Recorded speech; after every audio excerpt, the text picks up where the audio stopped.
Hi guys, hi everyone, welcome to the Daily Neloo. We are picking right back up in January as promised. I hope you all had an amazing holiday season, a wonderful new year, and I hope the first week of January of 2020 is going amazingly for you. So far for me this year and the weeks leading up to this year have been absolutely magical, and I'm so glad that I took the time off in December. I took the entire month of December off and a couple days in January from the Daily Neloo to go inward, to reflect, and to come back fresh for my audience. And during that time, I spent 10 days at a silent meditation retreat up in North Fork, California, which in fact I learned is the exact center of California. It's close to Yosemite, if you're not familiar. I spent 10 days up there at this silent meditation retreat to learn the practice of Vipassana. And that is what today's episode is all about. I am going to debrief on my retreat. If you're not familiar, let me just get to the point. It's 10 days of silence, 10 days of meditating up to 11 hours a day. There are some flex hours, but ideally you're meditating 11 hours a day. 3 of those hours are absolutely mandatory, and you're sitting in a group. It's a group sit. The rest of those hours, you can sit in the group. You can sit in the Dhamma Hall, as they call it. You can meditate with the group. You can meditate in your private residence, which is basically a small little area that within a cabin that's yours, that's private. Ideally, mine was private. Or you can meditate those hours in what they call the padoga, which is basically this private cell. Your only purpose for being there is to learn this technique called Vipassana. And it is a technique of meditation that Buddha himself used to reach a state of enlightenment. And this has been passed down from teacher to student from over 2,500 years ago. And this practice, the way it's taught at these Vipassana centers, is the purest form of it. And today it's going to be a little bit of a fun episode because I'm going to talk about what people don't tell you about Vipassana. There's stuff that happens at these Vipassana retreats that people don't talk about, and I am here to talk about it. I thought it was a great way. I was in my 10-day retreat. I couldn't wait to come here and shoot this video for you guys because I thought it was absolutely hilarious. There are tons of things I can talk about that happened there, like what happened in the dining halls, what happened on my walks at 4 a.m. to the Dhamma Hall to meditate. But I'm going to focus this entire video on the actual Dhamma Hall. Now, I know that's really small, so I've gone ahead and I recreated it for you on this giant board. So what I have here is FAT, that's the female assistant teacher. MAT, that's the male assistant teacher. They basically sat up on this little stage. Next to them were about the servers that were helping cook our meals, clean for us, and which is part of the dona, that's part of the service work that you can do after you serve your first 10 day. So the female servers sat on the female side, male servers sat on the male side. Here you have the female entrance and exit and the male entrance and exit. And then we carefully have everyone mapped out here. The female sat on this end, the male sat on this end, and you're sitting basically on these meditation pillows, and you can have 1 pillow, you can have 10 pillows. People were very elaborate with what kind of seating arrangement they created for themselves, because once you go into the practice of actual Vipassana, you are asked not to move. You have to hold your posture for the entire length of the meditation, which is usually in 1 hour at a time, but you can do back-to-back hours. So how you sit, how your pillow is situated, how your back support is situated is very, very critical to your journey in Vipassana. Now, we have rows A, B, C, D, E, F, and G for the female side, and we have the same for the male side. And then we have seat 1, 2, 3, 4, 5, 6, 7, and 8. I was a new student, so that means my first time, so I sat in F1. That says me, that's me. The older students, the students that have been practicing for some time, and this is like they've been to multiple retreats, they sat in the front rows. Same thing for the males. And then on the side here, you see these are chairs and more pillows. These chairs were for people who had a hard time with, sitting on the floor, and then extra pillows where people can actually use the wall as a back support. And then the same thing for the males. And then we also have the back wall here and the hallway, which we had to keep clear. And then there was also seats all along the wall down here. So that's what this represents. Now, why am I showing you this? Because it is critical when you're sitting in a room for 11 hours a day, for 10 days with the same people, you start to notice things, especially when you are focusing on learning a new technique. Now, the first 3 days of Vipassana meditation retreat, you are learning what is called Apana, which is a specific technique of meditation where you're just observing the breath going in and out of your nostrils for 3 days. That is your focus. The smaller the area, the sharper your mind can get. So while this was happening, while I was practicing Apana, I noticed we had some coughers in the female group. The first cougher sat on F5, and I'm going to call her TB because she sounded like she had tuberculosis. So she sat right over here. She too was a new student, and she sat in my row. That's TB. The second cougher, we're going to call her bronchitis because she sat closer to the front, and you can tell she had some phlegm. So when she was coughing, it was very, very phlegmy. She sat up here.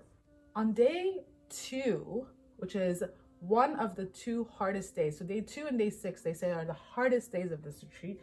On day 2, Miss TB couldn't take it anymore, sitting there just, without a wall. And so she asked to be moved to the wall. And so she sat here. You guys all see that? And on day 2 as well, Miss Bronchitis, who was an older student, I ended up actually speaking to her later on at the end of the retreat when we lifted the noble silence. Miss Bronchitis, she was sitting up here in row C, and she moved also to the wall back here. And the coughing was non-stop. TB and BR were coughing the entire time. And I'm not talking about like 1 or 2 coughs during an hour sit. It was continuous, it was constant, consistent, and it was phlegmy. By day 3, I started to really get agitated, especially with TB. I would secretly during breaks, I would leave her little cough drops on her seat, just hoping she would use one to just, hey man, give your throat a break, give my ear a break, give yourself a break, use a cough drop. And I noticed she wasn't using them, especially not in the beginning.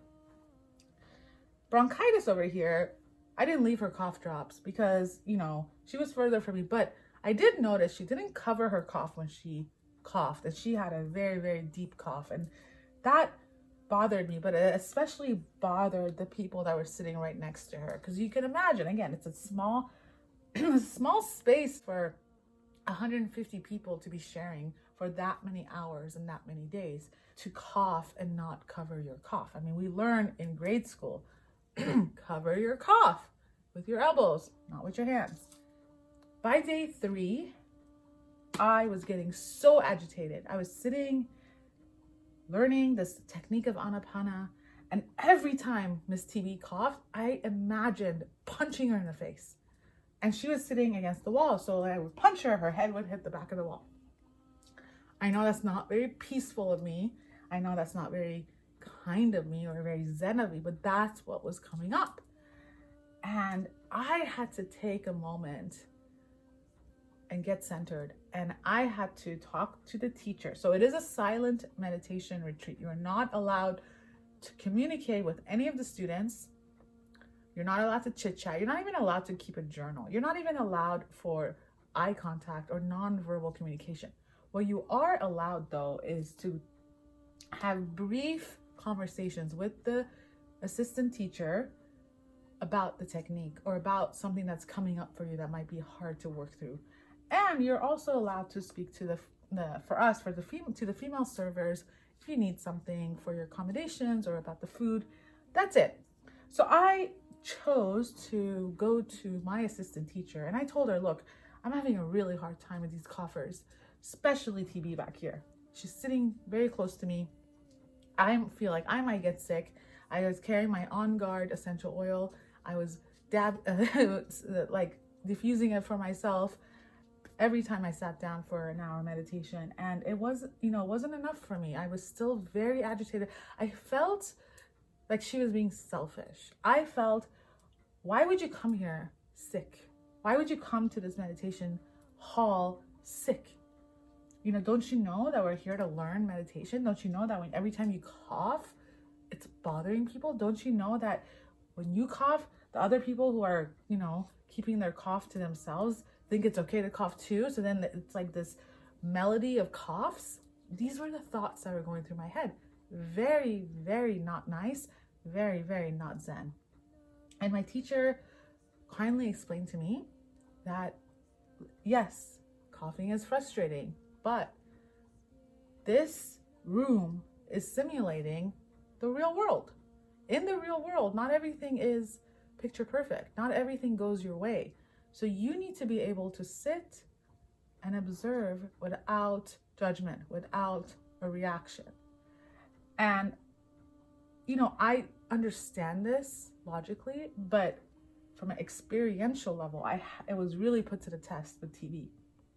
Especially when this young lady, I called her Jasmine because she looked like Jasmine from Aladdin, she decided to move back here. And this young lady, what I called her assassin, because every time I looked back at her, she looked like she was going to kill someone. She was so angry about the coughing. She also moved. So she moved all the way back here. She moved to the sidewall. So by like day 3, there was no barrier between myself and Miss TB. So every cough came straight to my ears. But with what the teacher shared, I was able to pull myself out of the situation and realize TB was actually here to help me. Her presence in the Dhamma Hall, her state of being sick, she basically got the flu the first night she got to the meditation center, was helping me deepen my practice of knowing that things are always changing. They call it anicca in Vipassana. Things are constantly changing. Nothing will last forever, whether it's a sensation you like, you crave, or a sensation you don't like and you are pushing away. Everything is constantly in motion. Everything is impermanent. So knowing that, you can observe objectively because you know it will come to pass. That gave me a lot of peace. There are some men over here I've marked. I want to just bring your attention to them. So when you're meditating 10, 11 hours a day in a room full of men and women, you start to notice, there's some good-looking guys in the crowd. And I found the 3 guys that I thought were very handsome. Hot guy number 1 was sitting at C5.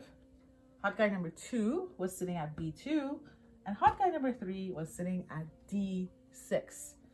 And then this guy at C1 was meh. He was cute at first, but when I saw these 3 guys, this guy just kind of went out the door. I mean, hot guy number 1, he looked like a GQ model. He looked like he just walked off a shoot of a GQ magazine shoot and then put on a flannel and became super rugged. Very hot. Hot guy number 2, I noticed him right away as well. And I also noticed that his eyes were constantly over here. Every time he walked into the Dhamma Hall, he looked over here. And I put 2 and 2 together. Hot guy number 2 was dating this young lady who happened to be in my cabin. And she had told me before we went into Noble Silence that her boyfriend had been here. This was his 10th sit. And this is something that they were going to share together. He was an older student. He was going to be sitting closer to the front. So I was able to put 2 and 2 together. And every time he walked into the Dhamma Hall, he looked for her. And it was really, really cute. So once I put that together, I realized, I can't be fantasizing about hot guy number 2. he's taken. So then I identified hot guy number 3. Also very attractive, but really my focus was on hot guy number 1, Mr. GQ. And then on day 6, I don't know what happened to this guy over here. Can you see him? He's on the back wall, all the way in the back, very close, again, very close to me. I'm over here, he's over here. This guy was belching starting on day 6. Belching, I mean Homer Simpson. That's why I'm calling him Homer Simpson. I don't know what they served him that day, but these belches lasted 3 days. He belched day 6 through day 9, and it was disgusting. I was disgusted by his belches. I even felt nauseous on day 8 because of it. And I, again, went up to, this time I went to one of the female course managers, and I said, can we please ask him to stop belching like that? I mean, you can burp. You don't have to open your mouth and have it sound like a ripple effect of what you ate this morning. And she's like, unfortunately, no, we cannot ask him. You're gonna have to deal with it. And what helped me adjust, what helped me observe objectively the belcher, Mr. Homer Simpson, is this was his sankhara that was coming up. Now, sankhara is what they call sensations, these pains, these pains that are in your body that come up as sensations, and they might be subtle or they might be very extreme. And for him, his sensations were coming up as GI issues, and he was having to belch it out. For me, my sankhara was pain in my right leg, intense, immense, consistent pain in my right leg that started on day 0, which means the day I arrived, because that's day 0. Day 1 is the next day. And when I put that perspective in my mind, I realized, hey, this guy is just doing his work. You know, the fact that he's burping like that's probably a good thing. He's getting it out of his system. And having that perspective helped me deal with the belching, and just knowing that, you know, this is his sankhara that's coming up. And there is so much more I can say about my time at Vipassana. I might do more videos on it. I highly, highly recommend this practice for anyone who's interested in spiritual healing and reaching that ultimate state of enlightenment. It is a practice that has been passed down, as I said, from Buddha. The Vipassana centers have done a really good job of preserving the purity of the practice, and I felt immensely calm and clear by day number 10. I had some bouts of anger. I was in a lot of physical pain throughout the 10 days, but by day 10, when noble silence was lifted, I had so much clarity. I had so much calmness and peace, and I had just started my journey. I was just taking a tiny baby step on the path of Vipassana. So if you are curious about Vipassana, if you have been thinking you want to try some type of silent retreat, this is the one that you should try. They have centers all over the world. I think they have 200 centers all over the world. They have this beautiful tradition of paying it forward. So when you go, all your accommodations, all your food, everything is taken care of and is paid for in advance. And then on the last day, when you're departing, you donate whatever you can, a lot or a little, whatever your means allow, and that donation will go to the next group set. So you're paying it forward, and it's really beautiful. And some of the discourses you have throughout the 10 days go into why they do this. There's some really good logic behind it too. If you think, money's an issue, it's not, because it's donation based. They do not expect you to pay an arm and a leg for this. It is really, you pay what you can. And what they really want you to do is come back and serve, because that service, serving someone who's going to learn this technique, goes above and beyond any dollar that you're able to donate. If time is an issue, which it was for me when I used to work in corporate, it was really hard to justify taking 10 full days off and spending it at a Vipassana retreat, because you're not really on vacation, you're doing a lot of work, a lot of internal work. That was difficult, but I figured out the right time for me to be able to go, which was this past year, and I'm so glad I did. I am so glad I did. If you're curious about it, I'm here to answer any of your questions. I'm not in any way, shape, or form teaching the technique of Vipassana, making that clear. But if you have questions, if you're on the fence about going, myself and some of my friends who've attended would be happy to answer those questions for you. I hope you enjoyed this debrief of Neloo's Vipassana sit, and come back tomorrow for more of the daily Neloo. I am going to tell you guys what the daily Neloo is going to look like this year. I've made some structural changes, and I hope you will love them. Have a wonderful night, and I'll talk to you tomorrow. Bye-bye.